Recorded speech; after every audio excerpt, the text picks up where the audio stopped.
नमस्कार, मैं चंदन अग्निहोत्री। दोस्तों, आज हम इस वीडियो में नारी सशक्तिकरण पर निबंध मतलब एसे ऑन वुमेन एम्पावरमेंट पर बात करने वाले हैं। दोस्तों, इस निबंध को मैंने बहुत ही प्रभावशाली शब्दों और हेडिंग्स में लिखा है। तो चलिए, निबंध को शुरू करने से पहले हम ये देख लेते हैं कि आखिर हम इस निबंध पर किन किन हेडिंग्स पर बात करने वाले हैं, किन किन बिंदुओं पर चर्चा करने वाले हैं। तो आपको बता दें कि यहाँ पर मैंने ये 10 हेडिंग्स लिखी हैं, जो कि इंग्लिश में इसलिए लिखी हैं यहाँ पर क्योंकि ये मैंने एक ट्रिक बनाई है जिससे कि आपको ये हेडिंग्स आसानी से याद हो सकें।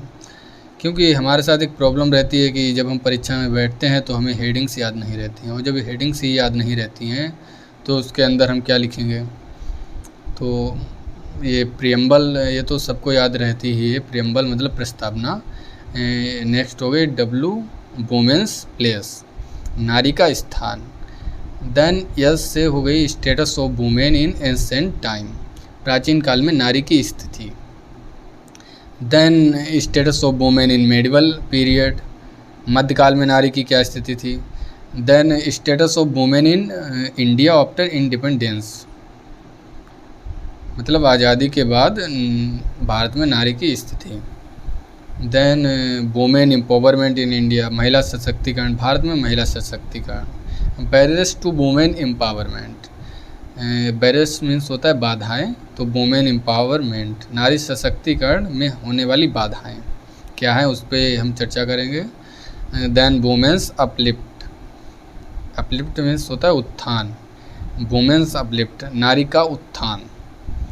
Promote women's empowerment, women's empowerment, नारी सशक्तिकरण को बढ़ावा, उसको लेकर भी हम चर्चा करेंगे। देन कंक्लूजन मतलब निष्कर्ष या उपसंहार। तो ये ट्रिक है, ये इसके वर्ड हैं। पी प्रेम्बल, ये अलग हो गया, प्रेम्बल तो याद ही रहेगी। Triple W, triple S, PBC, और ये इसके जो है ये वर्ड हैं PW, triple S, WB, WPC। इसी से आप इसको याद कर लेना। ये जो निबंध है मैंने 1000 शब्दों में लिखा है। तो चलिए निबंध की शुरुआत करते हैं। दोस्तों, शुरू में हमें लिखना है यत्र नारेस्तु पूजन्ते रमन्ते तत्र देवता, अर्थात जहाँ नारी की पूजा होती है वहाँ देवता निवास करते हैं। तो फर्स्ट हमारी हेडिंग्स है प्रस्तावना मतलब प्रियम्बल। प्राचीन युग से हमारे समाज में नारी का विशेष स्थान रहा है। पौराणिक ग्रंथों में नारी को पूजनीय एवं देवी तुल्य माना गया है। मतलब जो कि हमारे वेद पुराण जो ग्रंथ हैं उनमें नारी को पूजनीय एवं देवी तुल्य माना गया है। और हमारी धारणा यही रही है कि जहाँ पर समस्त नारी जाति को प्रतिष्ठा व सम्मान की दृष्टि से देखा जाता है वहीं पर देवता निवास करते हैं। दोस्तों, जब कोई हेडिंग्स बड़ी हो जाती है तो उसको हम पॉइंट्स में लिखते हैं तो एग्जामिनर को भी पढ़ने और समझने में आसानी रहती है। तो इसमें इसी में है कि कोई भी परिवार, समाज तथा राष्ट्र तब तक सच्चे अर्थों में प्रगति की ओर अग्रसर नहीं हो सकता है जब तक नारी के प्रति भेदभाव, निरादर व हीन भाव का त्याग नहीं करता है। अभी करंट में हाई कोर्ट ने भी, इलाहाबाद हाई कोर्ट ने बयान दिया है कि जिस देश में नारी का सम्मान नहीं होता है वो देश मतलब प्रगति नहीं कर सकता है, उस देश को सभ्य देश नहीं माना जा सकता है। तो यही यहाँ पे कोटस है, स्त्री पुरुष की गुलाम नहीं, सहधर्मिणी, अर्धांगिनी और मित्र है। ये महात्मा गांधी जी कहते हैं। अबला जीवन हाय तुम्हारी यही कहानी, आंचल में है दूध और आँखों में पानी, ये मैथिली शरण गुप्त जी ये लिखते हैं। नेक्स्ट हेडिंग है हमारी नारी का स्थान मतलब वुमेन्स प्लेस। जिस समाज में नारी का स्थान सम्मानजनक होता है वह उतना ही प्रगतिशील और विकसित होता है। परिवार और समाज के निर्माण में नारी का स्थान सदैव ही महत्वपूर्ण रहा है। और जब समाज सशक्त और विकसित होता है तब राष्ट्र मजबूत होता है। इस प्रकार एक सशक्त राष्ट्र निर्माण में नारी केंद्रीय भूमिका निभाती है। माता के रूप में एक नारी बालक की प्रथम गुरु होती है। ये जॉर्ज हर्बर्ट ने कहा था। जॉर्ज हर्बर्ट ने कहा था कि एक अच्छी माता 100 शिक्षकों के बराबर होती है, इसलिए उनका सम्मान हर हालत में होना ही चाहिए। और हमारे ग्रंथ पुराण भी कहते हैं कि गुरु सदैव पूजनीय होता है। तो माता हमारी प्रथम गुरु एवं शिक्षक होती है। तो नेक्स्ट हेडिंग है प्राचीन काल में नारी की स्थिति, status of women in ancient time. Bharatiya Samaj में वैदिक काल से ही नारी का स्थान बहुत ही सम्मानजनक था और हमारा अखंड भारत विदुषी नारियों के लिए जाना जाता था। विदुषी नारियां उन्हें बोलते हैं जो पूजनीय होती हैं, जो देवी का रूप होती हैं, जैसे माता सीता हुई, सती सावित्री, अनसुईया, ये अनेक ऐसी विदुषी नारियां।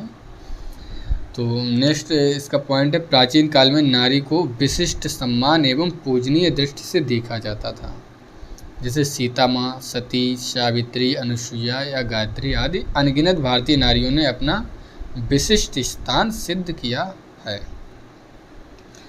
नेक्स्ट हेडिंग है मध्यकाल में नारी की क्या स्थिति थी, status of women in medieval period. दोस्तों आपको बता दें कालांतर में देश पर हुए अनेकों आक्रमण के पश्चात भी भारतीय नारियों की दशा में भी परिवर्तन आने लगा। जो मध्यकाल में हमारे देश पर आक्रमण हुए, तुर्की आए, अरबी आए, मुग़ल आए, उनसे महिलाओं की दशा में भी परिवर्तन हुआ। नारी के स्वयं की विशिष्टता एवं समाज में स्थानहीन होता चला गया। नारी के स्वयं की विशिष्टता एवं समाज में स्थानहीन होता चला गया। अंग्रेजी शासनकाल के आते आते भारतीय नारियों की स्थिति बहुत ही खराब हो गई। उसे अबला की संज्ञा दी जाने लगी तथा दिन प्रतिदिन उसे उपेक्षा और तिरस्कार का सामना करना पड़ता था। आज़ादी के बाद नारी की स्थिति को सुधारने के लिए प्रयास तो बहुत हुए, किंतु सामाजिक स्तर पर जो सुधार आना चाहिए वह परिलक्षित नहीं हुआ।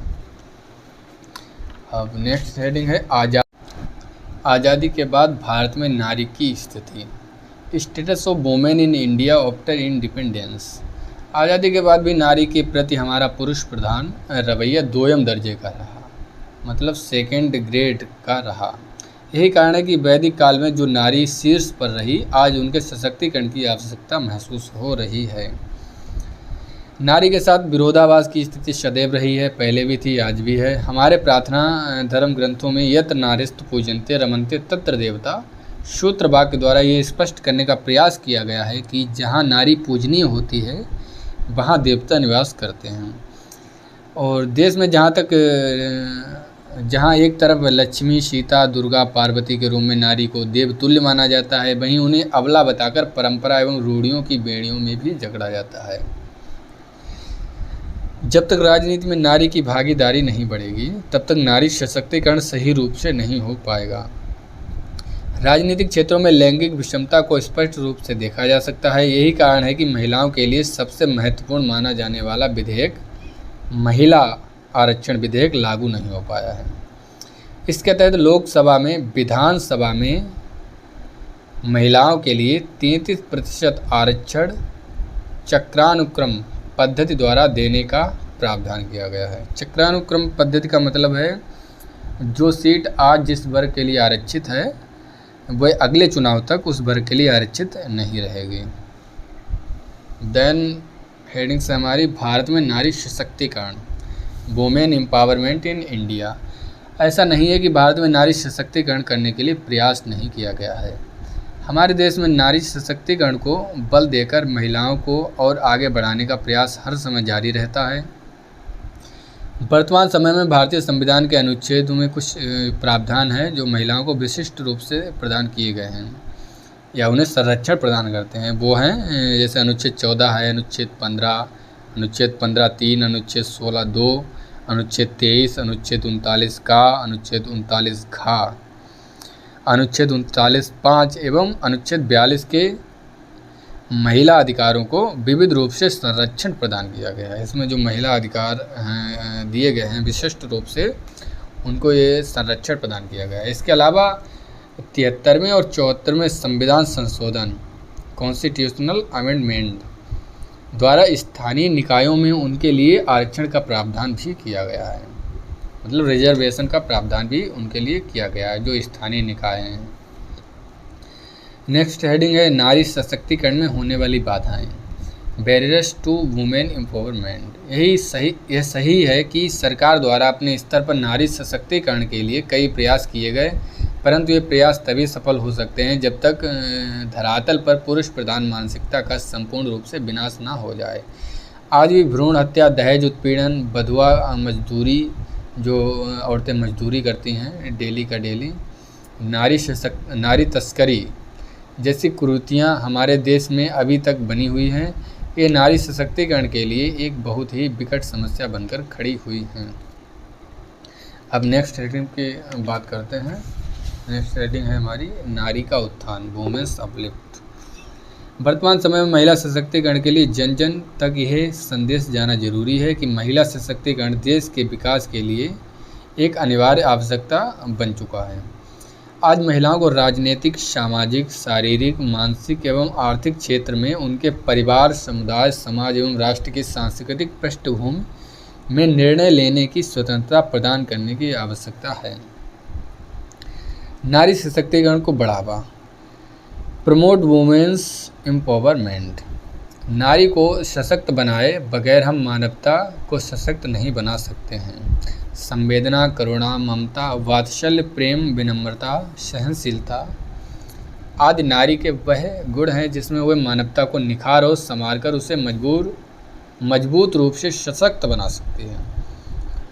इसके लिए यह आवश्यक है कि महिलाओं का सम्मान हो और हर क्षेत्र में समान भागीदारी हो, मतलब उन्हें हर क्षेत्र में समान भागीदारी मिले और महिलाओं का सम्मान हो। महिलाओं को हर संभव प्रयास किया जाए कि वे साक्षर बने, मतलब वो साक्षर पढ़ें और हर क्षेत्र में उनके नेतृत्व भावनाओं को प्रोत्साहन देते हुए महिलाओं को सुरक्षा प्रदान की जाए। हर राष्ट्र को यह चाहिए कि महिलाओं को आर्थिक व सामाजिक विकास योजना में महिलाओं को शामिल किया जाए। हर राष्ट्र जेंडर बजटिंग एक प्रणाली है, एक बजट है, ये जेंडर बजटिंग प्रणाली विकसित करनी चाहिए, जिसकी शुरुआत भारत में हो चुकी है। इसके बारे में, जेंडर बजटिंग के बारे में आप गूगल से सर्च कर सकते हैं। उपसंहार, कंक्लूजन। स्पष्ट है कि भारत में शताब्दियों की पराधीनता के कारण महिलाएं आज भी समाज में वह स्थान नहीं प्राप्त कर पाई हैं जो उन्हें मिलना चाहिए, और जहां दहेज की वजह से कितनी बहु बेटियों को जान से हाथ धोना पड़ता है तथा बलात्कार आदि की घटनाएं भी आए दिन होती ही रहती हैं।